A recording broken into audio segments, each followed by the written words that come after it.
मंदिर पर इस वीडियो के माध्यम से हम आपके लिए लेकर आए हैं माता के चौथे स्वरूप माँ कुष्मांडा की कथा। सूर्य के संपूर्ण तेज को धारण करने वाली माँ कुष्मांडा अपने भक्तों को निरोगी काया और प्रसिद्धि का आशीर्वाद देती है। नवरात्र के चौथे दिन माँ की आराधना से जीवन में सकारात्मक ऊर्जा की वृद्धि होती है। तो आइए इस वीडियो से जानते हैं माँ कुष्मांडा से जुड़ी संपूर्ण जानकारी। नमस्कार दोस्तों, श्री मंदिर पर आपका स्वागत है। देवी कुष्मांडा नवदुर्गा का चतुर्थ स्वरूप है और नवरात्रि का चौथा दिन माँ के इसी स्वरूप को समर्पित है। पुराणों के अनुसार देवी कुष्मांडा ने ही इस ब्रह्मांड की रचना की थी, इसलिए ये सृष्टि की आदि स्वरूप कहलाती है। जो साधक सच्चे मन से माँ कुष्मांडा की आराधना करता है, माँ उसके सभी कठिन मार्गों को सुगम बनाती है और वह साधक उच्च पद को प्राप्त होता है। माँ कुष्मांडा का स्वरूप। माँ कुष्मांडा सिंह पर विराजमान है और उनका ये स्वरूप सूर्य के समान आभा और तेज से परिपूर्ण है। माँ की 8 भुजाएं हैं, इसलिए उन्हें अष्टभुजा भी कहा जाता है।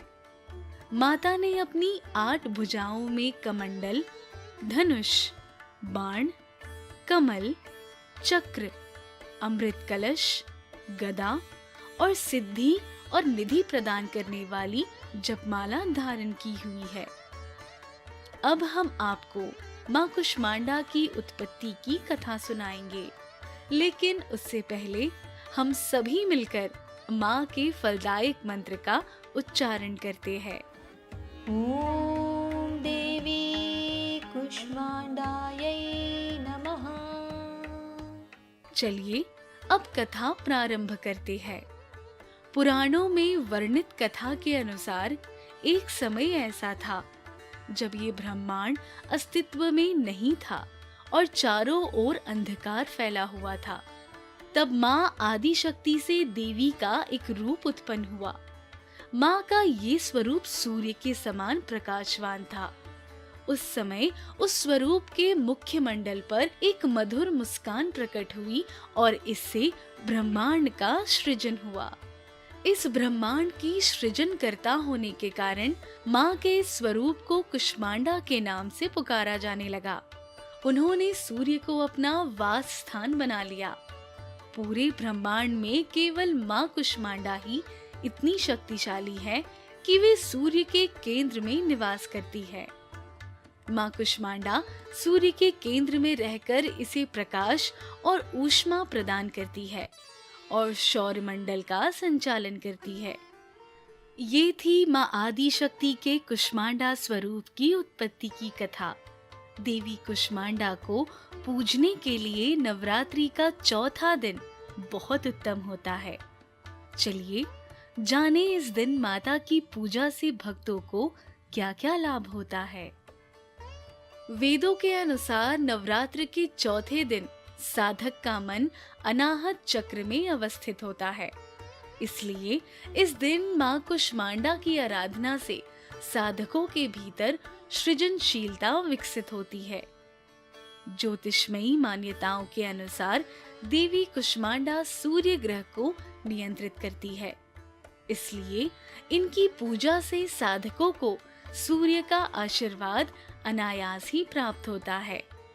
माता कुष्मांडा की उपासना से साधकों को समस्त व्याधियों से सदा के लिए मुक्ति मिलती है और उन्हें जीवन में सुख, समृद्धि और उन्नति का आशीर्वाद मिलता है।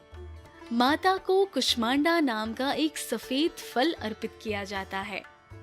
इनकी उपासना से साधकों को सिद्धियों और निधियों में वृद्धि का आशीर्वाद मिलता है। उनके समस्त शोक दूर हो जाते हैं और वे आयु और यश से फलीभूत होते हैं। हम आशा करते हैं कि माँ कुष्मांडा की कथा और उनसे जुड़ी अन्य जानकारियाँ आपको पसंद आई होगी। श्री मंदिर पर चतुर्थ नवरात्रि की पूजा विधि से जुड़ी महत्वपूर्ण जानकारी उपलब्ध है। तो जुड़े रहिए श्री मंदिर से और ऐसी और जानकारियों का लाभ उठाएं। आपकी ये नवरात्रि शुभ एवं फलदायक हो। जय देवी कुष्मांडा